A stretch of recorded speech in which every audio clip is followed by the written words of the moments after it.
Population and sample in statistics.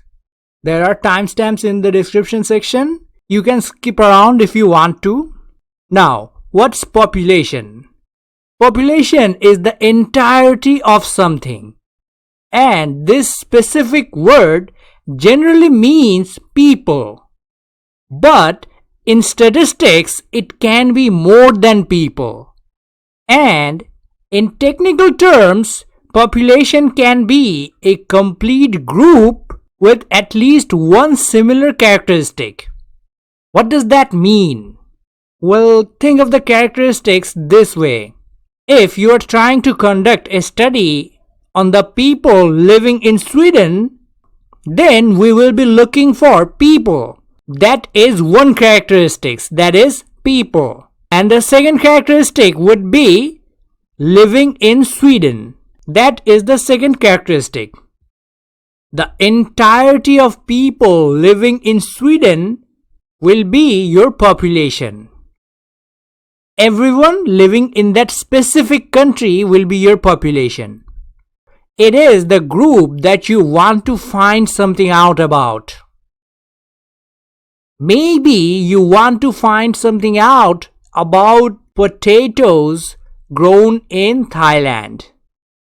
The characteristics here are 1. Potatoes, 2. Thailand.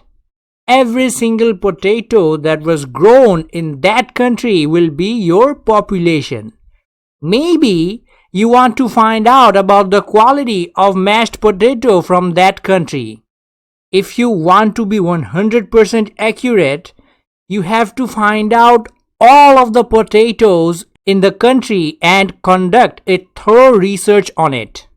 But that is not possible. That is why sample is needed.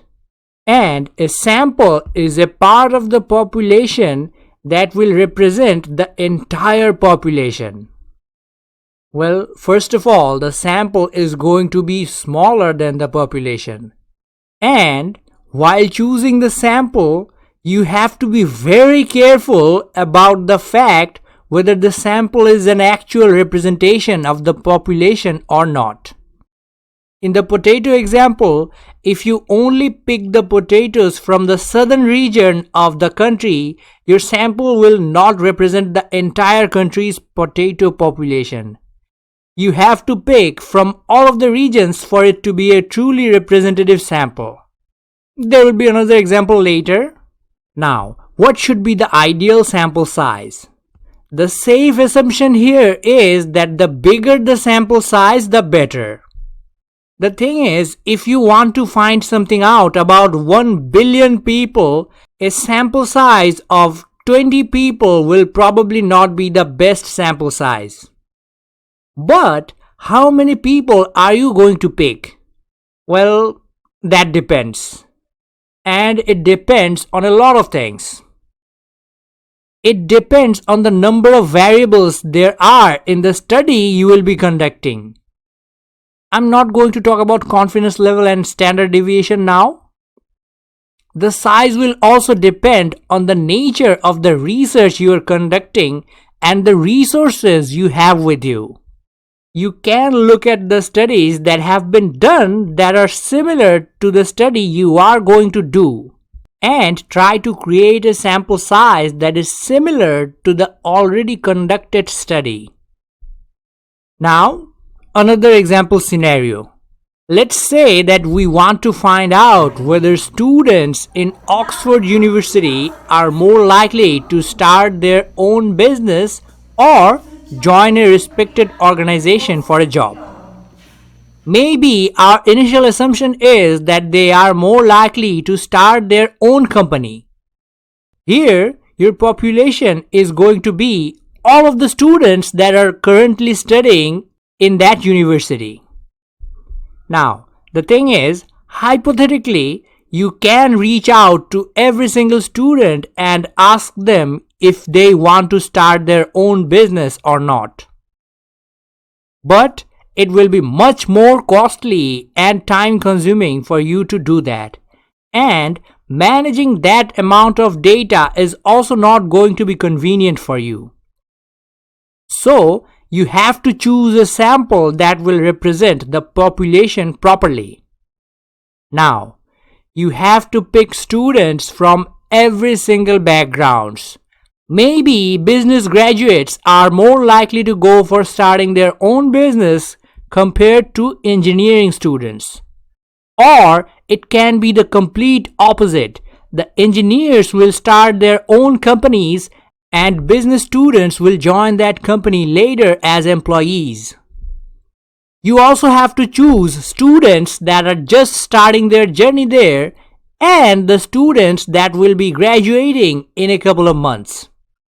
Maybe the students that are there for 6 months want to start their own business after graduating, and the students that are almost close to graduating think it will be easier to get a job. Or it can be the opposite. Maybe students that have just joined the institution think that a degree from this place will help them get a better job than others. And the students that are on the verge of graduating think that starting their own business is much more exciting and they can get a job later if the business does not end up being what they wanted it to be. Another thing, there are a lot of students in Oxford and there are a lot of students from a lot of countries. If you only include the students that have European background, then you are not really taking the entire population into account. Alright? Students from different ethnic backgrounds need to be there. There can be a lot of other categories. I will not be talking about all of them. But yes, if you don't take all of them into account, then your sample will not represent the entire population, and as a result, your entire research will be faulty. Alright, now the process of picking your sample is called sampling. And there are a lot of sampling techniques. Before going through them one by one, first of all, there are two broad categories. One is probability sampling and the other is non-probability sampling. What are they? Well, in probability sampling, the chances of every single student getting picked is the same. That is, you will be choosing from all of them at random and the chances of picking any one is the same as picking any other. And in non-probability sampling, you might have already guessed, everyone will not have the same chances of getting picked. Alright? It will be easier to understand if I go through them one by one. Let's talk about the probability samplings first. First of all, we have simple random sampling. You will have the entire sampling frame in front of you and pick at random. The chances of picking one is the same as the chances of picking another. Randomly picking anyone from the entire sampling frame. Then you have systematic sampling. Here you pick the first one at random. Then pick every nth one. Anyone can be chosen at first. Then you will get the 10th student from the line. And then the 10th after that, and so on and so forth. That was systematic sampling. Next we have stratified sampling. You will divide the groups inside your population. You will divide students from each semesters. The students that are in their first semester, the second, and up until the students that are just about to graduate. Then you will do a simple random sampling inside those groups. That way you are choosing from all of the segments and it is still random enough that any students can be picked. The next one is called cluster sampling. Cluster is not strata. In stratified sampling, we divided the segments. In cluster, we will group different segments. there will be different clusters, and you will have to choose one or more than one cluster at random, and inside one cluster there should be representatives of all of the segments. If you look inside a cluster, the people inside there should look different. But if you look at two different clusters, the clusters should look similar. And how can you do that in the example I gave about the students? Maybe go to the same place on the campus at different times of the day. The people hanging out over there will be different, but they are probably coming out of similar lecture halls. Or ask a professor to help you out by giving the list of students in 3 or 4 different classes they are teaching on the same subject. That can be a cluster. In stratified sampling, you divide all of the groups and pick from all of them. In cluster, you pick diversified clusters, pick one or more than one of those clusters. You are choosing the clusters at random in the cluster sampling, and in strata, you are choosing the individuals inside each segment in stratified sampling. Alright, let's move on to the non-probability samplings. These are a little easier to understand. First of all, convenience sampling. Whatever is convenient for the researcher. You go to the campus one day and ask anybody that are near you. That's it. Then, judgment sampling. You go there and pick people that you want to know about. The quality of this kind of research will heavily depend on the quality of the researcher. And it is usually done for qualitative research, not quantitative. Next, we have snowball sampling. You pick someone at random, then you ask them to refer someone else for the research. You might talk to a student about your research and you ask them about their friends. Then you ask those people about their friends and so on. You can have quota sampling. You will pick people based on the segments, but it will not be randomized like stratified sampling. You will just be filling out the quota but not in a randomized way.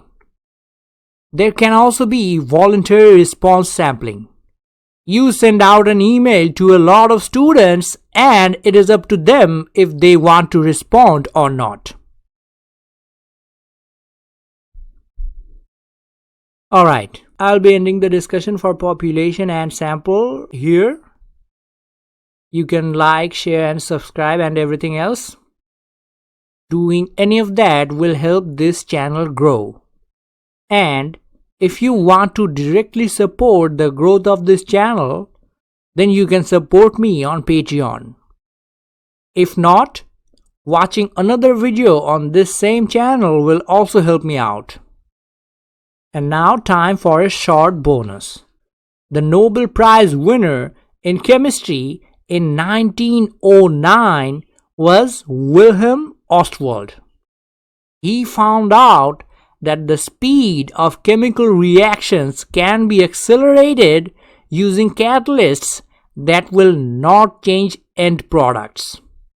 So, mainly you are mixing A and B to make C, and it will take 5 minutes. But if you put in T in the mix, you will still get C, but it will be done in 2 minutes. The end result will be the same, but the reaction will happen faster. That was a simplified example. I hope you understand. And now, this is the official end of this video. Thank you so much for watching if you are still watching. And I really hope you have learned something new today. Remember to take care of yourself. I believe you already know how to take care of yourself. A reminder helps from time to time.